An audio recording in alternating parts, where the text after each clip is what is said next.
So I start with this day. June 4th, 2018 was absolutely the worst day of my life. Now, it was really bad because this is the day that Apple announced a new product called Screen Time, which competed with my startup. I had raised $3.5 million. I had brought friends of mine from all over the world to come work for me. And on this day, basically, we knew that our business was going to be over. It was going to collapse. And if you read today's New York Times, there was a front page story in the New York Times today about this exact issue related to the failure of my business. Now, this is unusual for this to be the worst day of my life because, you guys, I am the child of Holocaust survivors. I am an immigrant. I am in middle age. I am a gay man. I am an entrepreneur that has started a bunch of businesses and failed. Did I mention that I'm an immigrant? Yes. Okay. I've had a lot of opportunities to have bad days. And this was really the worst of all of these possible days. And, you know, it occurred to me that it was because I felt ashamed. So I had leveraged my personal credibility, my relationships, to establish this business. And here I was with everything kind of messed up.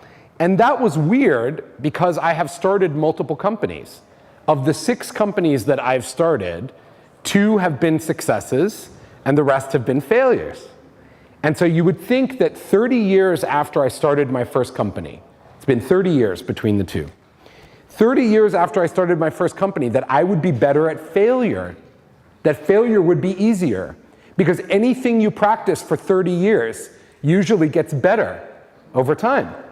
But for some reason, on this day, I realized I hadn't gotten any better at failure. I was just the same as I was 30 years before. And so I started to ask, why is this?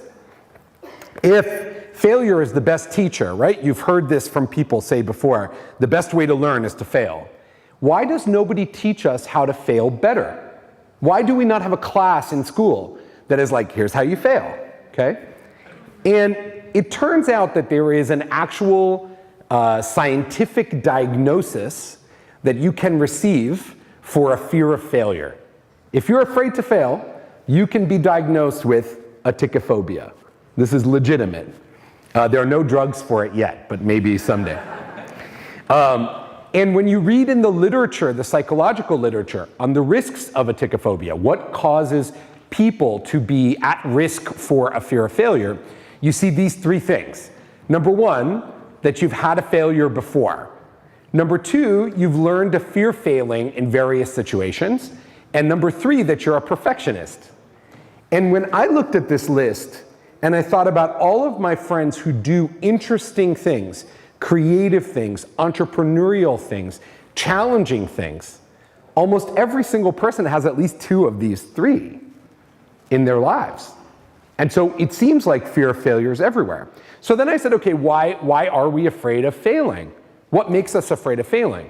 And I think it starts very early in school. So I went to a very competitive academic elementary school as a young child.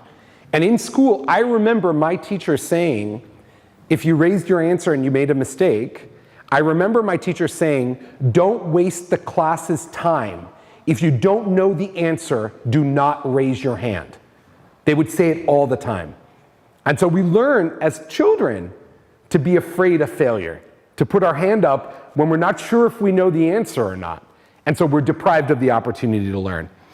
The other reason why it's difficult, I have a few reasons why it's difficult to fail easily, is this, it's a very big phrase, another term from the psychology industry, self-enhancing transmission bias, okay? And what self-enhancing transmission bias is that famous and successful people, they change their history to seem less failure prone once they are famous and successful. They change their history. They go back into history and rewrite it. The most common way of saying this in failure is for a famous person to say something like, yeah, my company failed, but it's okay because that's what brought me to the next thing, right?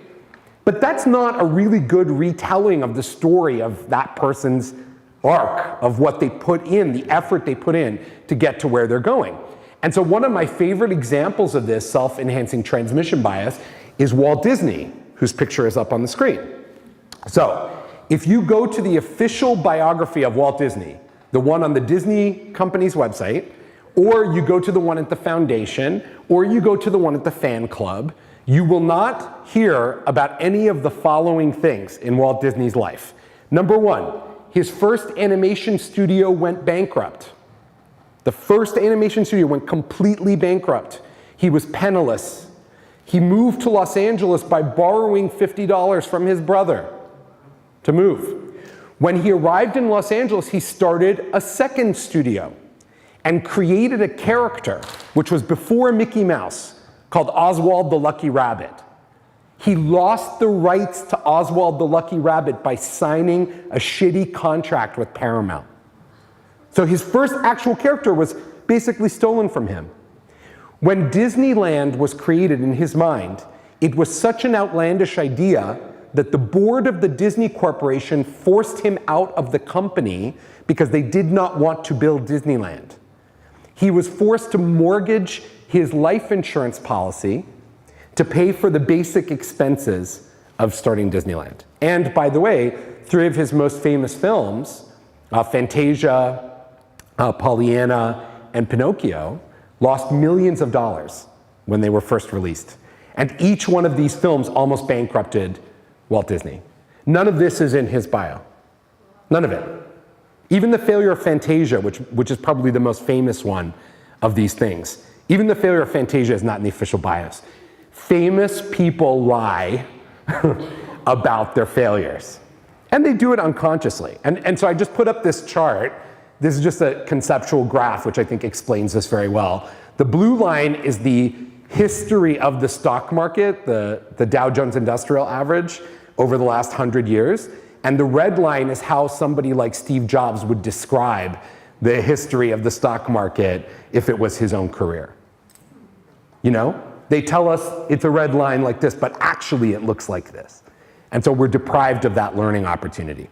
The other reason is for those of you who work in a company, you know, many companies say when they hire you, my first job after finishing my master's, I went to a company and they said, they said to me, here at Cisco, you know, the networking company, here at Cisco, we ask for forgiveness, not for permission. Have you ever heard something like that in your work before? That was the biggest load of bullshit that anybody has ever told me in my entire life. That was literally so incorrect. That's not it at all. And companies will say they value innovation, they value risk-taking, they want you to take risks, they want you to do things. But if you look around at most companies, the people who are most successful in a corporate structure are not the ones who take risks. They're the ones who keep their heads down, just kind of right above the surface of the water. And they avoid getting their heads chopped off when something goes wrong. Because corporations love to fire people who make mistakes. They love to fire them. The other reason why we have trouble failing is because we think that success and failure are two mutually opposing ideas. So something can either be a success or a failure. It cannot be both at the same time. And this is in fact incorrect. And I'm going to share with you a quote from Michael Jordan, the famous basketball player, that he gave in an interview to Sports Illustrated. I've missed over 9,000 shots in my career. I've lost almost 300 games. 26 times I've been trusted to take the game-winning shot and missed. I've failed over and over and over again in my life, and that is why I succeed. Now, when you first read this quote from Michael Jordan, it sounds a lot like the things that famous people usually say about failure. You have to try, you have to try. But the difference in Michael Jordan's statements, a very specific difference, is most famous people, most successful people will say, I succeeded because I failed and then I picked myself back up again, what we call grit or resilience. I failed, I picked myself back up and I tried again. I didn't let that failure stop me from trying. Notice that Michael Jordan says something completely different. He says, I succeed because I fail. Not because I failed and then I had a lot of chutzpah to get back up and do it again. It's a really big difference. Like many athletes, he understands that the two things are tied together. The other reason why we fail badly, people think that the more you do something, the better you get at it. And this is in fact not true. That's just fundamentally not true. It's not about the amount of time you spend learning something, it's about what you do with that time that you're learning something that makes the big difference. And so it leads to yet another cognitive bias that makes it difficult to be successful, which is called expert bias, okay? So what expert bias is, very simply, is that somebody who has gone from not having any knowledge of a subject, so from being a novice or naive, to being an expert at the subject, so unconsciously incompetent, that's the beginning, to unconsciously competent at the end of their expertise. This person at the top right of this thing, the unconscious competent, they are really fucking bad at teaching other people how they got from the beginning to the end of the cycle. This is expert bias. They have trouble recounting it because they're unconsciously good at the function. They've gotten to the point where they no longer think about doing the thing. And so they're actually bad at teaching you. It's really, really messed up. This really makes things very difficult, yeah? And then the last piece of this, and the myths, the challenges, and I think this is very important for anybody who's a minority of any kind, physical, cultural, gender, sexual orientation, any of them. There is extra pressure on people who are minorities to perform. And this concept is called the model minority myth. And what it says is that like model minorities, usually Asians in the United States, are given this status, that they work harder, that they're smarter, that they're more capable than people, the regular people, the normal population of a particular place. But this is such a rat fuck.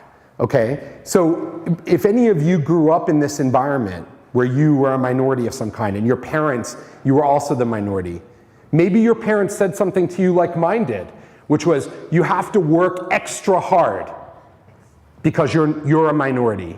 You have to do twice as good as other people to get half as far. You know this idea? So when you are presented with this kind of education, you become very afraid of failure because you have this voice that's constantly saying, you have to work harder. You're never going to get there. Other people are trying to keep you from getting to where you're going. And it doesn't mean that it's not true. It creates a kind of psychosis in a way, because if you're a minority and you don't advance, you never really find out why. So you're constantly thinking, is this something that I did wrong or something that society did to me? I don't really know. But either way, you end up with a kind of loud voice in your head that is critical of the things that you do. And I'll just tell you, my voice, the one that I hear in my head that criticizes me, is very clearly my mom's voice. I love her. I love her to death. She's an amazing woman. But I hear it in her voice, you know? When I make a mistake, I hear my mom saying, you know, or I don't do something, I hear my mom saying to me as a kid, you're lazy, work harder. I hear it in my head.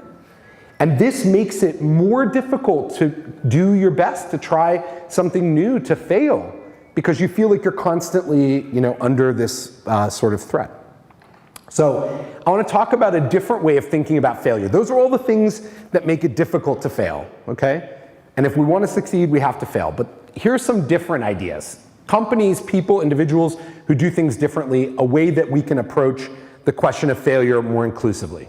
So first, if any of you have been an athlete, you will know that in athletics, the attitude towards failure is different from the attitude in business. So when you are an athlete and you have a coach, every time you go to practice, every single time, your coach forces you to do a little bit more than you are comfortable doing. Every time. You don't get to go to a practice and do the same thing that you already know how to do perfectly. They never let you do that for a long period of time. They always push you a little further. This is very important for teaching you how to be successful and how to accept failure. Because every time an athlete gets on the ice, they're pretty sure they're going to fall on their ass. They know that that's going to happen. And so they learn this lesson. They build a muscle to be able to deal with that failure. Some companies are very good at it. Most of you are quite young, which is awesome. But some of you may remember that in the mid-1980s, Coca-Cola introduced a new version of Coke, which in the US they marketed as New Coke. That's actually what they called it. This is New Coke. And this is before social media. There were huge protests against this product.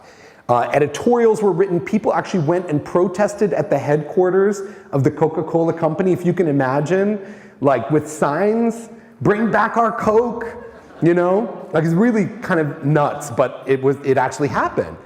And so the Coca-Cola company quickly, within 3 months, realized that they had a PR problem, and they changed the product to Coca-Cola Classic. So this product on the, from your perspective, the right, Coke Classic, that was the original Coke, the one from before. They reintroduced into the market to answer this problem. Okay, so normally, when a company has this kind of a failure in public, after that they become very risk averse. They no longer want to take risks because this was a very embarrassing, very big thing. But let me tell you something funny about New Coke. This happened in 1985. New Coke was manufactured by the Coca-Cola company until 2003 and sold around the world until 2003.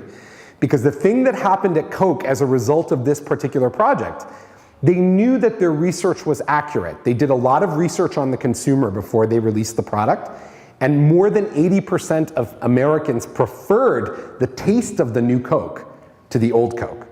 So the product was actually a good product. They did everything right. And what they realized was there must be a percentage of the population that will be willing to buy this product regardless of the majority's opinion of it. And so this literally, New Coke, gave rise to the long tail beverage industry that we all enjoy today.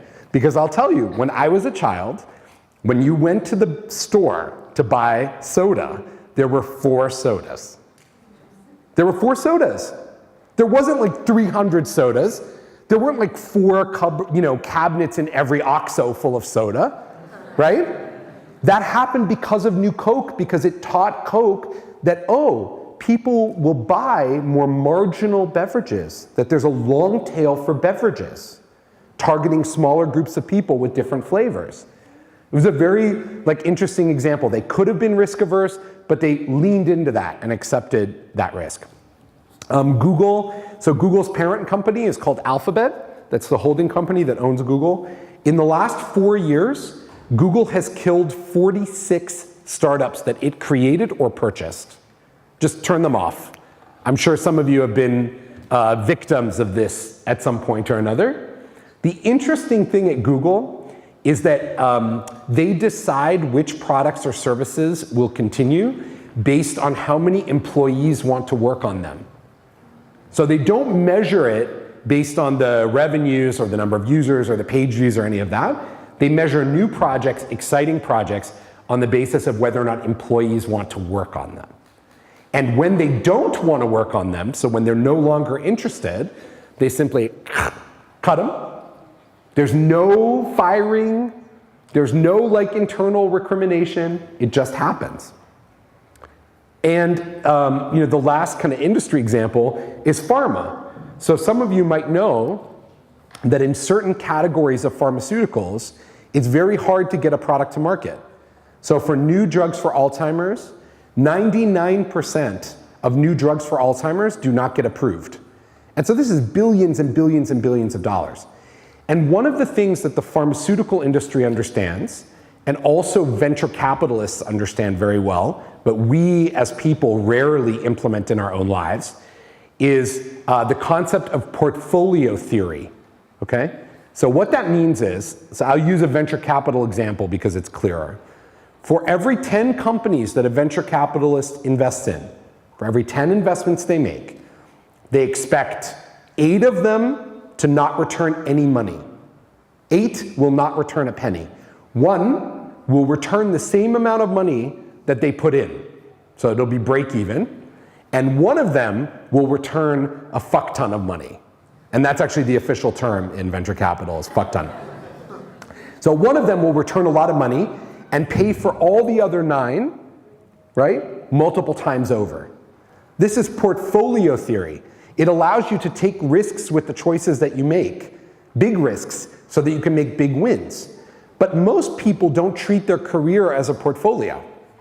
We're very focused on the job we're doing right now, with the idea that we can't fail at this job right now.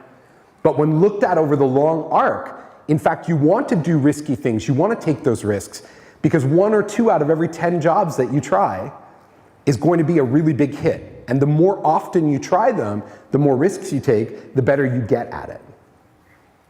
So financiers are good at this. So some companies, Intuit, the makers of Quicken, internally, every year they give out an award for the best failure. So they get the whole company together, and the company's management gives out an award for the best failure of the year.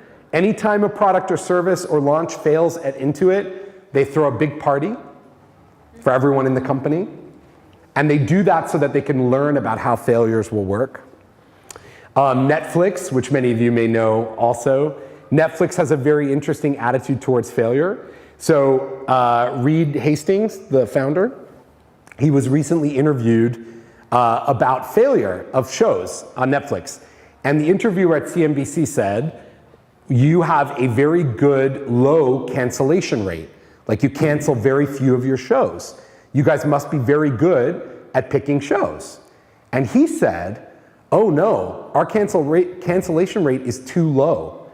We need it to be higher. Because if we're not canceling more shows, that means we're not taking enough risks on the content. A conservative network doesn't cancel many shows. A very successful network cancels a lot of shows. So at Netflix, the failure rate of projects is a KPI to which the organization is managed positively, not negatively. It's actually the exact opposite management theory. They're very, very innovative, right? And then lastly, I want to play you a quick audio clip from David Chang. And so some of you may be familiar with him. He's the founder of the Momofuku restaurants. He is the man credited with popularizing ramen in the United States. The very, very important restaurateur and entrepreneur. And so I'm just going to play a short clip. We have to make mistakes. I wish I was like, I always marvel at what Will and Daniel did, because they're like, this is our plan, this is our agenda, and we have it so detailed out. And I marvel at that ability. I am envious of that ability to execute at that level. That's just not how we do it. We strive to be like that, but we do it in a way that is much more, we have an idea, we try to stick to that idea, but we try to look at all the data and all the customer reaction and all the basically like ups that happen, and we adapt, and we're constantly adapting. So for me, I think almost everything we've done has been a failure from the get-go. Then that's just the truth, and I don't think people see that. We have up just about every opening and every restaurant we've ever done. That's not always true. There's a couple here or there, like Sydney, Co, but even then, like, things were different. And we just grind it out, and we figure out how to make it work as we go. And I think that's what makes it a very organic experience for people in Momofuku, and sometimes maddening for people in Momofuku. But to me, I can't see any other way to do it than to like engage with the world, make the mistakes, and pick up the pieces from there, and just get back up and do it again. So the point that he's making in this particular clip is very interesting, which is that he believes that they should hire, at Momofuku, they hire employees who like the high failure, high risk way of living. That people who are not good, people who do not adapt well to failure and risk are not good employees at Momofuku. And he believes fundamentally that every success has to start with this kind of failure-based culture. So failure is a core value that they hire for at Momofuku, right? All right, so a couple things, just extracts from this, things you can apply, I think, in your own life if you're thinking about how all of this might work for you. And I think the most successful people, the people who are able to fail well and succeed often, they really do this thing culturally, personally, over and over and over again. The first thing is, do not punish people for failure. It's easier said than done, but if you run a company, please, if one of your employees fails while doing a legitimate project, do not punish them. You send the wrong message to the organization and people by doing that. So no punishment for appropriate failure. 2, every single time you try to do something, you should fail at it. Or put yourself in a situation where you might fail at it. Every single time you try. If you're not in a situation where you could fail, you're not trying hard enough. You're doing something that's too easy. Think of the athletes. You got to try to fall on your ass so that you learn how not to. Celebrate them together. I think in your families, in your work, in your community, the things that don't work out should receive as much celebratory attention as the things that do work out. And I know it's so hard to imagine how that would work, but it's such a revolutionary idea. It's very exciting. And lastly, after each failure, after every project that doesn't work, you need to get together and do a proper retrospective. And that's why these other things are also important. Because if organizations get rid of people who fail, there's nobody left to do a retrospective, to learn from the failure, to implement a different way of doing things afterwards because those people are no longer there, right? It really limits your ability to grow. And I would say, I think it's extra important to remember that in a diverse, inclusive environment, we have to approach failure a little bit differently. What constitutes a success or failure, or both, for each person will be different based on their background, based on their experience, based on their expectations, based on the pressure that's placed on them. And so it's important, it's especially important to not define universal standards of failure or success in a diverse culture. Because in a diverse culture, those things really look different for different people. Someone who's comes from a background where nobody ever went to school, nobody ever went to higher education, for that person to work writing, doing writing as part of their job, is a huge step up from where they came from, right? And conversely, for somebody whose parents were both journalists, writing is not necessarily a huge step up. So we need to kind of keep that context alive in our lives. I will give you one exercise to do after today as you think about the stuff that we talked about and let it percolate for you. I like to think about using different language to think about our failures. And so the question that I like to ask people is, what is the failure that you are most proud of? What failure in your life do you look at and say, that was really great. I feel good about that. I'll tell you mine. Remember I started by talking about my company, Onward? That company that fell apart that Apple basically destroyed? Okay. So that is the failure I'm most proud of. Because the people who came and worked for me, they have gone on to do amazing things. All of them got better jobs after leaving us. So we trained a team of people to be better, and their lives have moved on in a wholly positive way. And we had a very significant impact on the discussion about technology addiction. And so I feel pretty good about it. Better than I did at the beginning of this process. So my mantra for all of you, the thing I want all of you to think about and take back with you and think about every single day, is that if you're not on the edge of failure, so if right now in your life, you can't see something right in front of you that you might fuck up, you're probably not trying hard enough. Thank you.